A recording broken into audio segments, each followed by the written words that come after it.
ธอคนงามขอปล่อยตามวาสนาพี่ไม่มีปริญญาควันตามองหน้าก็เมื่อลืมได้ลืมไปลืมไปลืมได้ก็เชิญพี่จนคนไร้เงิน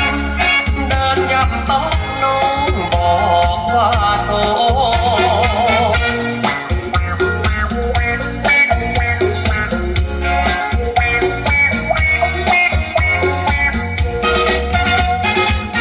กอดกับคนจนหน้ามนเจ้าบ่นว่าเหม็นกอดคนมีขี้เบ้นเนื้อเย็นใจเต้นตาโตชื่นอกชื่นใจชื่นใจละพวงไม่เป็นโกตกเย็นนั่งเบ้นโชว์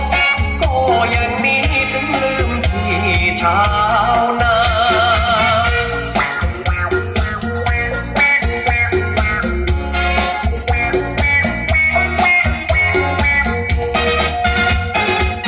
แม่ปูไข่ลงแล้วคงมีไข่เต็มท้องว่ายไปตามลำคลองน้ำนองลอยล่องทารา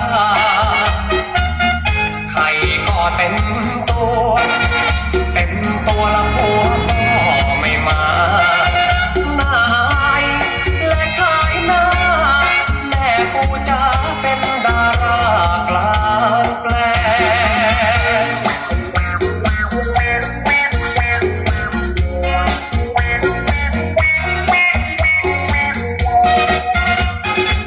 สิ้น